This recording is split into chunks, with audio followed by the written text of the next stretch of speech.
Assalamu alaikum. I hope you all are doing well. Welcome back to our YouTube channel NMA.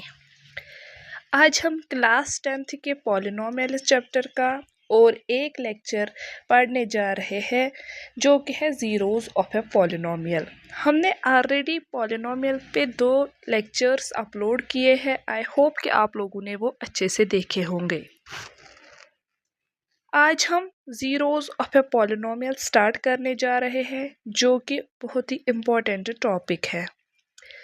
हमने already पढ़ा है कि polynomial के कुछ टाइप्स होते हैं on the basis of degree, like linear polynomial होता है, quadratic, cubic and biquadratic polynomial.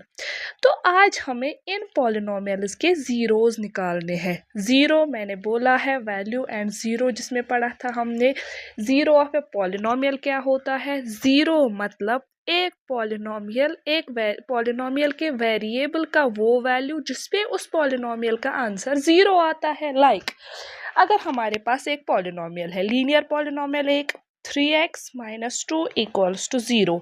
Zero of a polynomial means x का वो वैल्यू जिसपे इस पॉलिनोमियल का आंसर ज़ीरो आएगा, उसको हम बोलते हैं ज़ीरो ऑफ ए पॉलिनोमियल। अब यहाँ पे क्वेश्चन ये है कि क्या एक ही मेथड से हम इन सारे पॉलिनोमियल्स के ज़ीरोज़ निकाल सकते हैं? क्या एक ही मेथड है जिससे हम इन पॉलिनोमियल्स के वैल्यूज़ के ज़ीरोज़ फाइंड आउट कर सकते हैं? नहीं, अलग अलग मेथड से, अलग अलग तरीके से हम अलग अलग पॉलिनोमियल के वैल्यूज़ निकालेंगे। क्लास 10th के पॉलिनोमियल चैप्टर में हमें पर्टिकुलरली क्वाड्रेटिक पॉलिनोमियल के ज़ीरोज़ फाइंड आउट करने हैं, लेकिन क्वाड्रेटिक पॉलिनोमियल से जाने से पहले हम लीनियर पॉलिनोमियल के ज़ीरोज़ निकालेंगे। उसके बाद हम क्वाड्रेटिक पॉलिनोमियल के ज़ीरोज़ सीखेंगे अच्छे से। अगर हमारे पास एक लीनियर पॉलिनोमियल है, लीनियर पॉलिनोमियल के ज़ीरोज़ पहले हम निकालेंगे। We know that general form of a linear polynomial is ax plus b, where a should not be equal to 0। तो यहाँ पे पहले हम एक लीनियर पॉलिनोमियल लेंगे, लाइक 3x - 3। ये एक लीनियर पॉलिनोमियल है। तो ज़ीरो निकालने के लिए मुझे क्या करना है? पहले इस पॉलिनोमियल को इक्वेट करना है ज़ीरो के साथ। क्यों? क्योंकि ज़ीरो मतलब x का वो वैल्यू जिसपे इस पॉलिनोमियल का आंसर ज़ीरो आएगा। तो पहले इस पॉलिनोमियल को इक्वेट किया ज़ीरो के साथ। अब यहाँ से x का वैल्यू निकालना है, 3x = 0। ये यहाँ LHS में -3 है तो RHS में इसका वैल्यू +3 आएगा। 3x = 3, 3, 3 cancel. x का जो आंसर है, x वेरिएबल का वैल्यू 1 आया। इसका मतलब जब हम इस पॉलिनोमियल में x के बदले 1 डालेंगे तो इस पॉलिनोमियल का आंसर 0 आएगा। इसका मतलब x = 1 is the zero of this polynomial. अब हम चेक करेंगे, क्रॉस चेक करेंगे, क्या x 1 डालने से इस पॉलिनोमियल का आंसर 0 आएगा कि नहीं।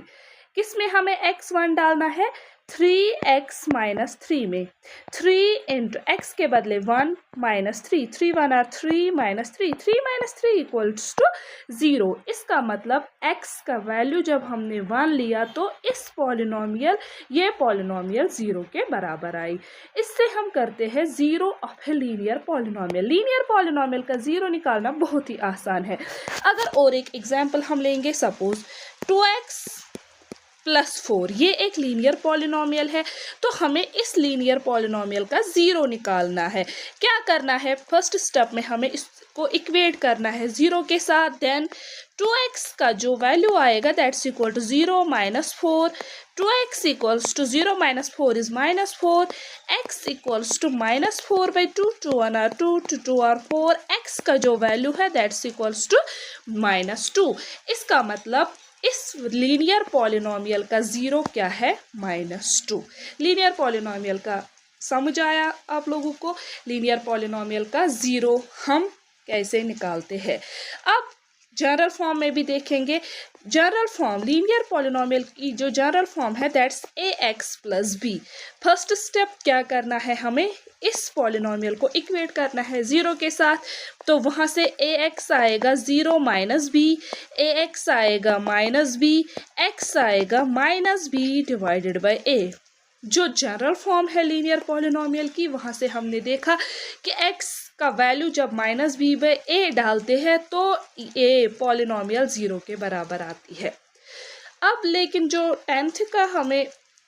10th चैप्टर के पॉलिनोमियल्स में हमें पढ़ना है, पर्टिकुलरली वो हमें क्वाड्रेटिक पॉलिनोमियल के ज़ीरोज़ निकालने हैं।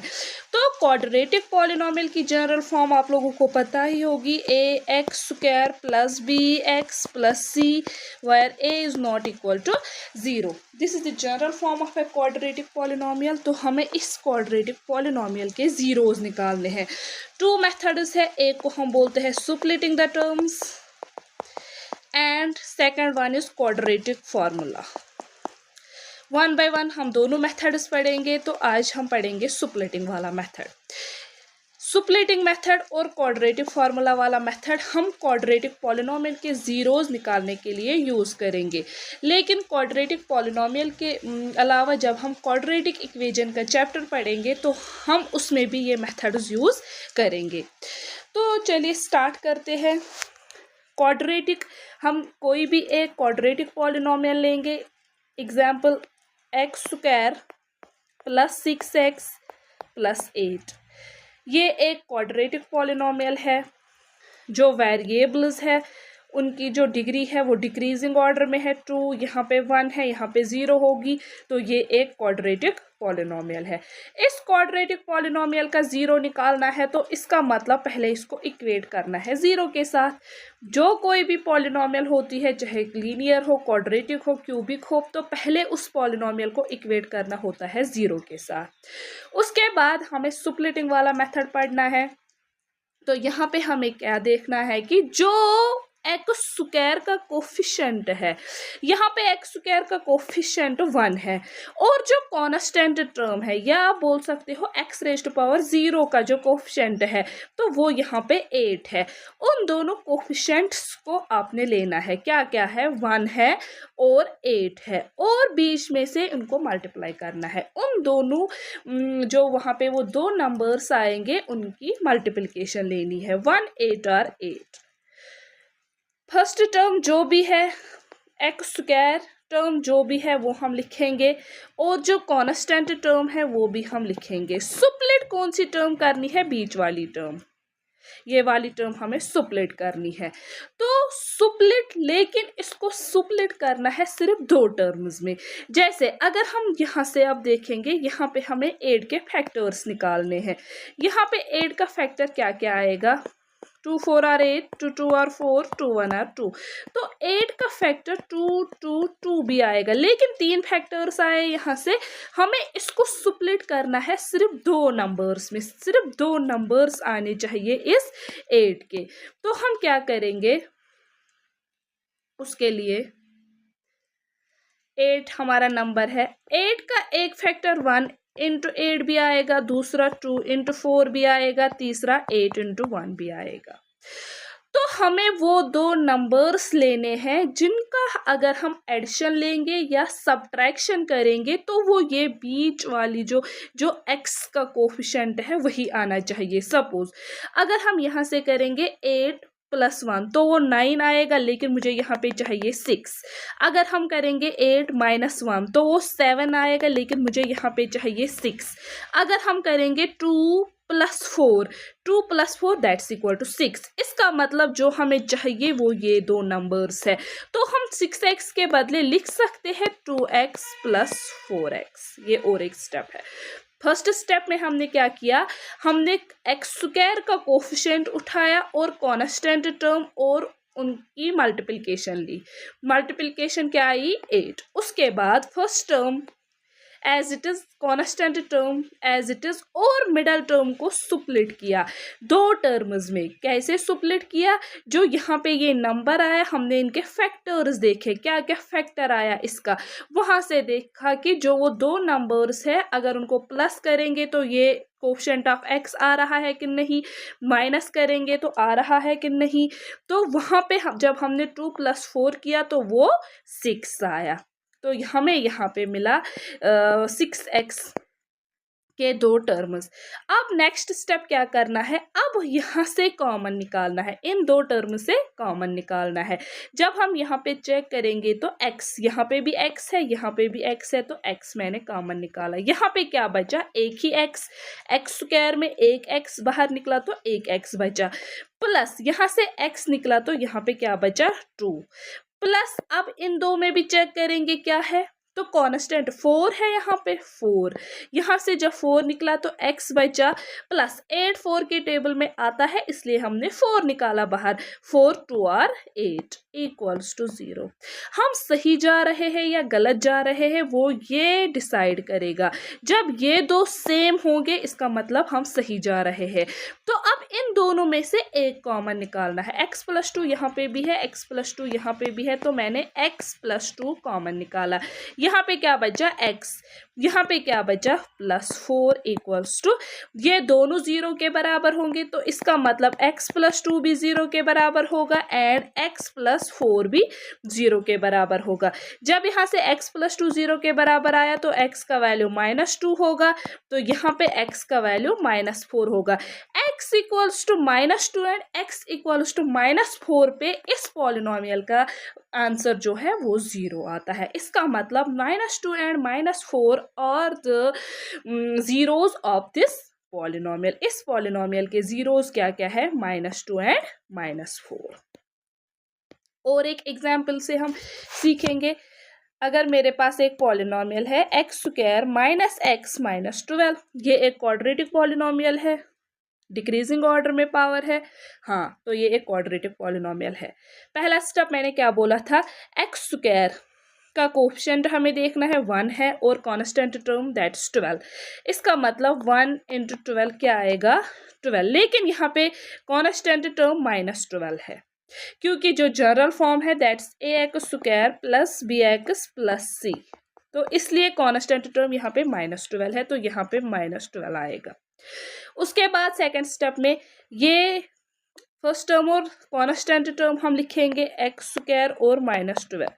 सुप्लिट कौन सी वाली टर्म करनी है? बीच वाली, -x। तो यहाँ पे जो 12 आंसर आया, हम 12 के फैक्टर्स देखेंगे क्या क्या आएगा। 1 और इटसेल्फ, सारे कंपोजिट सारे नंबर्स के दो फैक्टर्स होते हैं, ये हमने पढ़ा है, 1 एंड इटसेल्फ। तो 1 12 और 12 आएगा, 2 से भी आएगा, 2 6 और 12, 3 से भी 3 4 और 12। हमें देखना है कि ये वाला नंबर किस किस नंबर के टेबल में आ रहा है। जैसे 1 के टेबल में 2 के, 3 के, 4 के भी आएगा, 4 3 और 12, लेकिन एक बार लिखा है तो लिखने की ज़रूरत नहीं है। 5 के टेबल में नहीं आ रहा है, 6 के टेबल में आ रहा है, 6 2 और 12, 7 के नहीं, 8 के नहीं, तो उसके बाद 12 1 और 12, तो वो भी एक बार लिखा है तो लिखने की ज़रूरत नहीं है। अब हम वो दो नंबर सिलेक्ट करेंगे जिनका अगर हम एडिशन लेंगे या जिनको सब्ट्रैक्शन करेंगे तो वो ये वाला नंबर आना चाहिए। ज़रा आप देखिए, यहाँ पे इसका कोफिशिएंट 1 है। अगर हम 12 + 1 करेंगे 13 आएगा, गलत है। 12 - 1 11 आएगा, गलत है। 6 + 2 8 आएगा, नहीं है। 6 - 2 4 नहीं है। 4 + 3 7 नहीं है। 4 - 3 1 आएगा, वो ठीक है क्योंकि 1 आना चाहिए।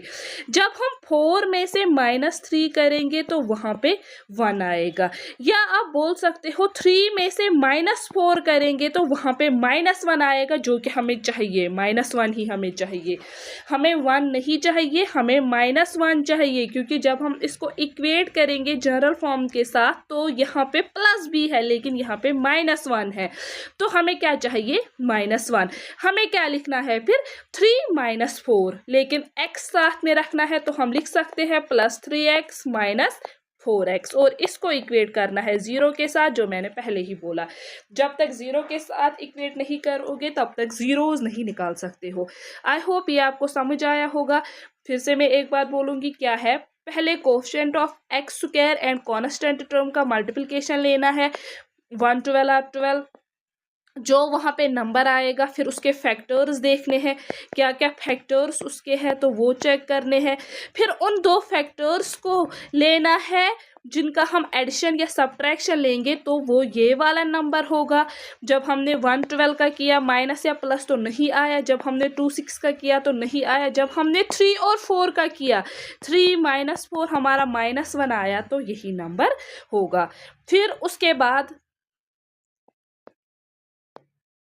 जैसे हम करते हैं,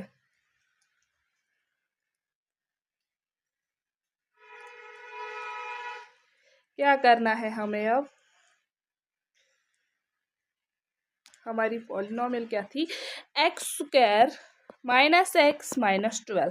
पहले इसको इक्वेट किया 0 के साथ, फिर सुप्लिट किया ये वाली टर्म, तो +3x - 4x - 12 आया था। उसके बाद इन दोनों में कॉमन निकालना है, क्या है, x है, तो यहाँ पे बचा x + 3। इन दोनों में देखेंगे तो माइनस भी है 4 भी है, तो यहाँ पे क्या बचा, x। जब यहाँ पे माइनस कॉमन निकलता है तो साइन चेंज होती है, जो भी ब्रेसेस में हम लिखते हैं नंबर्स उनकी साइन चेंज होती है। तो यहाँ पे माइनस है, ये प्लस होगी, minus into plus again minus आएगा। 4 3 और 12 इक्वल्स टू 0। अब सही जा रहे हैं या गलत ये डिसाइड करेगा। x + 3 यहाँ पे भी है, x + 3 यहाँ पे भी है, तो x + 3 कॉमन आया। यहाँ पे क्या बचा, x - 4 इक्वल, दोनों 0 के बराबर है तो हम लिख सकते हैं x + 3 इक्वल्स टू 0 और x - 4 इक्वल्स टू 0। x का वैल्यू 0 - 3 तो -3 आएगा, x का वैल्यू 0 + 4 तो x का वैल्यू 4 आएगा। इसका मतलब -3 पे और 4 पे ये इस पॉलिनोमियल का वैल्यू 0 आता है। So -3 and 4 are the zeros of this polynomial. I hope ये आपको क्लियर हुआ होगा। तो इंशाल्लाह कल हम पढ़ेंगे by quadratic formula how to find the zeros of the quadratic polynomial। तब तक दीजिए इजाज़त।